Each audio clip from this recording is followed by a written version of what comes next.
Well, the Lebanese government says ongoing strikes in the country have so far displaced more than 1 million people. Let's go live to Lebanon now, where I'm joined by Joseph Kachuchian, political analyst. Joseph, good to have you with us once again. Can you give us a sense from Lebanon, where you are, of how serious this humanitarian crisis is, seeing that reports are that more than 1 million people have been displaced? Very serious and getting worse, because obviously this is not the first time that Lebanon experienced such attacks. Now, your report says 1 million people displaced, but conditions here, we're still in the winter time, and even though it's sunny today, it was raining a couple of days ago. Many of these folks are in the streets and under the rain and under very inhuman conditions, but those are not the kind of priorities for those who are on the attacking side.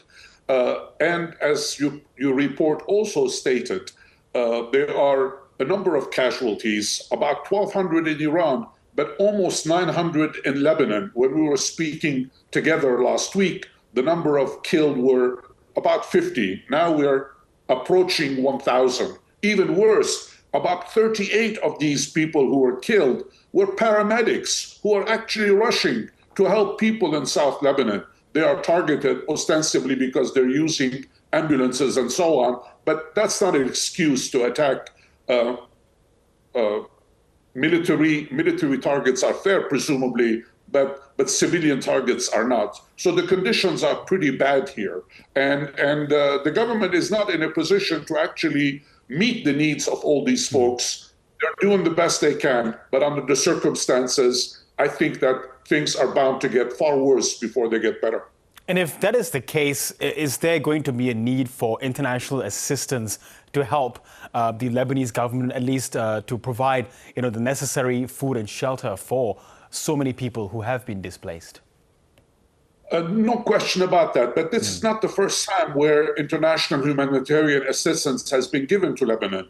Lebanon has been occupied for many, many years. The last time the Israelis invaded was in 1982, and that lasted until 2000. That's 18 solid years. Humanitarian assistance were rushed in, and I'm sure this time around, humanitarian assistance will come too.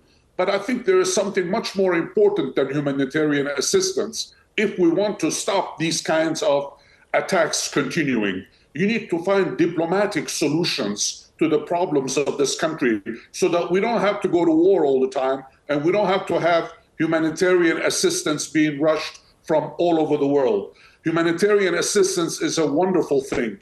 It helps us soothe our own demons, if you would like, but it will be far better if the international community, in my humble opinion, were to move itself to actually imposing diplomatic solutions to the ongoing difficulties.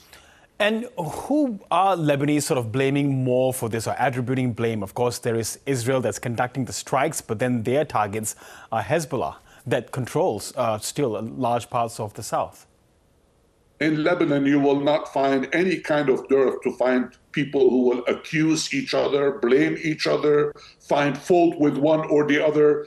At the end of the day, everybody can blame everybody else. Hezbollah is a problem in this country. There is no doubt about that. The government has taken the initial steps to actually ban Hezbollah. It is now an illegal institution, or its activities are illegal.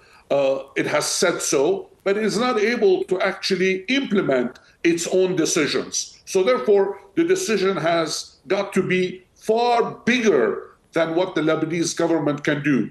The blame part is a sports activity, if you would like. But at the end of the day, what can the government of Lebanon do except to say, we want to find negotiations? And President Joseph Aoun, to his credit, has actually gone beyond the mere talk. He has actually proposed to the international community and to Israel to actually have direct negotiations. Now, this has never been done before.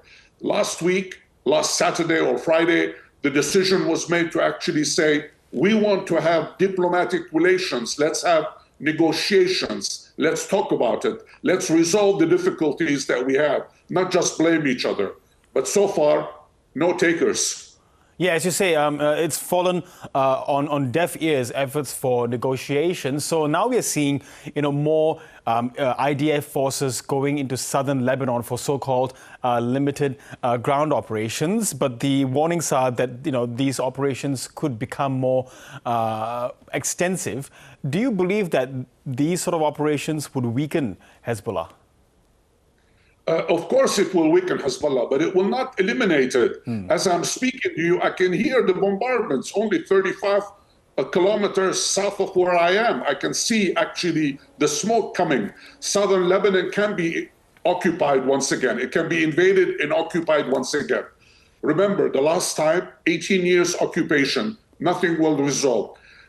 The problem of Hezbollah cannot be resolved militarily. You can destroy Hezbollah militarily. It will rebuild itself down the line.